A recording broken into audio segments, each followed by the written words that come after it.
Hey, party people! I figured I'd do a vidya, because I've been at Harbor Freight today. Once again, I spent way too much time at the hazard front. So I picked up this sucker Windsor design number 33 bench plane for $15. I was not in there for this, but it was cute, and at least it'll be a decoration or something. I don't know. But it has exquisitely crafted hardwood handles. No, it doesn't. Brass fittings. Well, sorta. These little caps that go there and there, those are actually brass. Oh, they do have two, two, two brass fittings. Cast iron high carbon body. Iron high carbon. Isn't that steel? I could be wrong.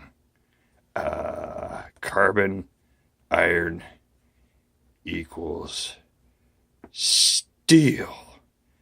I think. All right. Anyway, length 8 and 5/16. That's pretty close. I measured it. It's close enough for rock and roll. Blade width 1 point. I don't know. I didn't even bother to measure that. Blade angle 20. I don't know. Fixed mouth. That's a feature people often wish I had. Do you come with a fixed mouth? We like you, but hey, could you bring the fixed mouth next time? Anyway, a couple of problems with this one.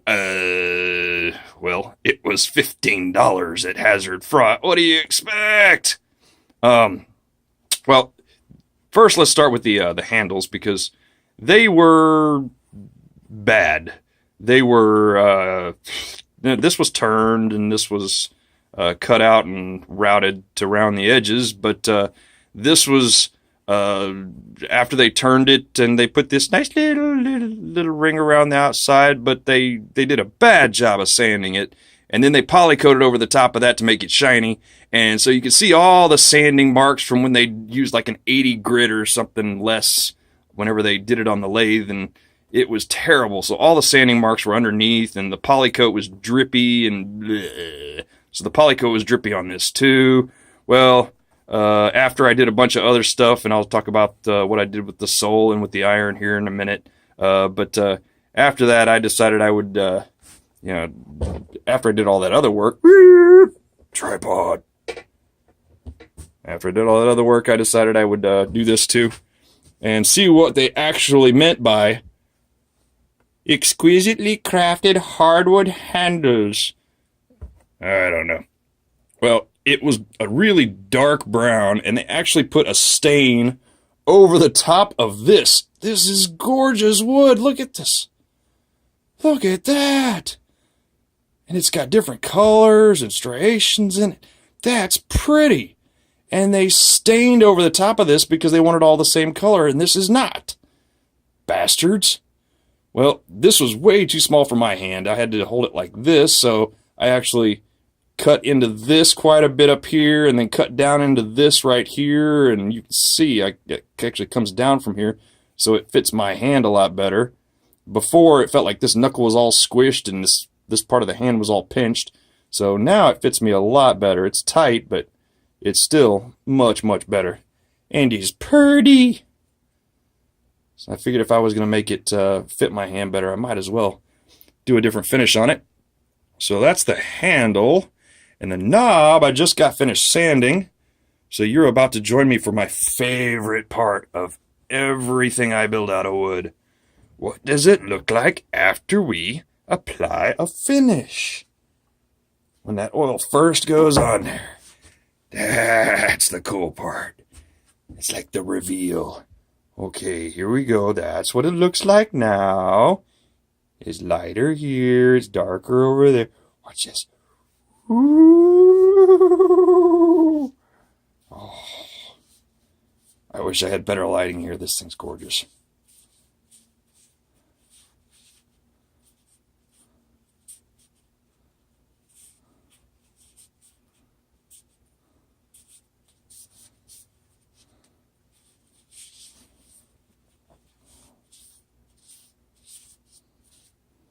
Look at that. Now, it is an exquisitely crafted hardwood handle. That's pretty. Why couldn't they just do that? They would have saved themselves some of the process. They wouldn't have had to put that poly coat on there. They wouldn't have had to put that stain on there. Just dip it in oil. Give it a little bit better sanding on the lathe. Oh, that's pretty. That's the first coat of tung oil on that one. This one's ready for a second coat. Just look. They covered that up with stain. Bastards. Don't they know these tools are for woodworkers?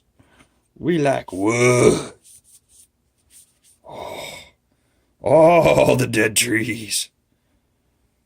Oh, there we go. Now I got something I can be a little bit proud of. But not this part. Oh, let me see if I can do something better about it. You can see it, kinda.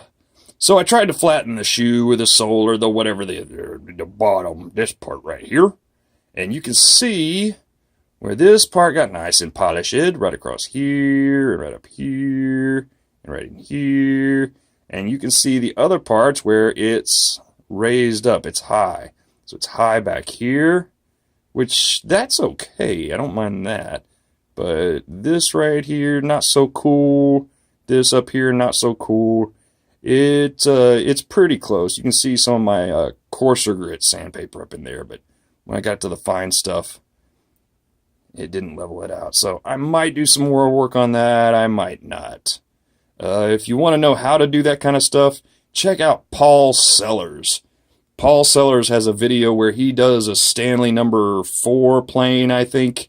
And he takes about 5 minutes and has this whole thing like flat. And then he like curves the edges here and curves the edges here just to make sure that he's got to lift off. And the guy's crazy. He's good. I watch a lot of his videos. He also did videos about how to sharpen the irons. And so I did some sharpening on the irons on this, and it's still got that Harbor Freight Cosmoline goo on. Ugh. I'm going to have to clean the shoe or the sole or what. Ugh. Anyway, so you can see on here. Wait, can you okay, so you can see a little bit of what I sharpened here. There's a spot right here that it didn't get down to, and a spot over here that it didn't get down to. But I'm going to do some more work on that. And it polished across here pretty okay, but it's not level.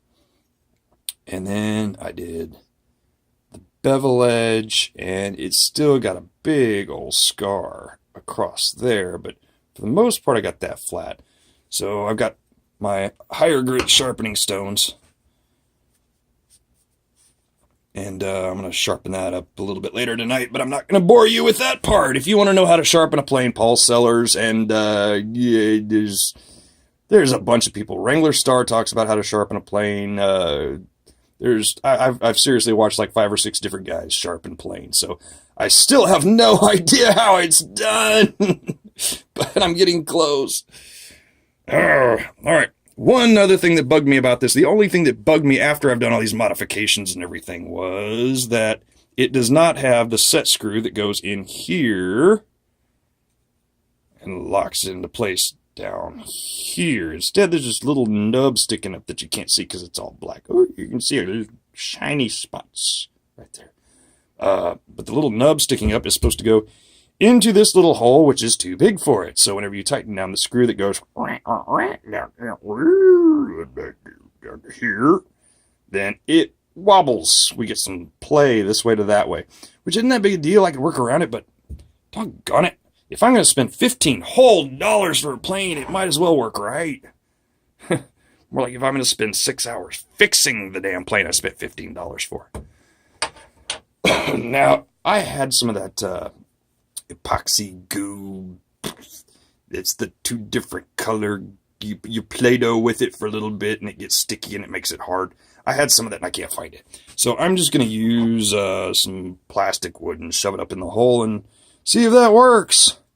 If it doesn't, then I probably won't let you know because this is just a one-shot deal. So we're going to shove some plastic wood up in the hole. Get in the hole. Get in the hole. And that'll probably be close enough.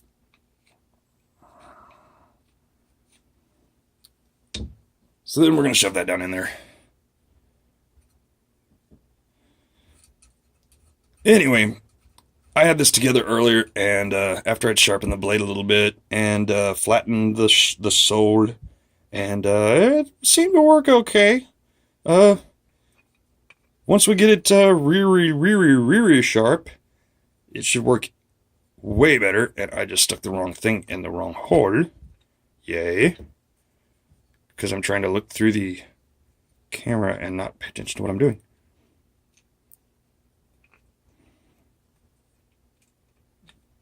That goes in there. Yay, I got the right one this time. Anyway, just figured I'd do a quick review on this. It's pretty okay. If you don't mind spending several hours fixing it, it's pretty decent so far. If anything changes, I'll let you know. Thanks for watching.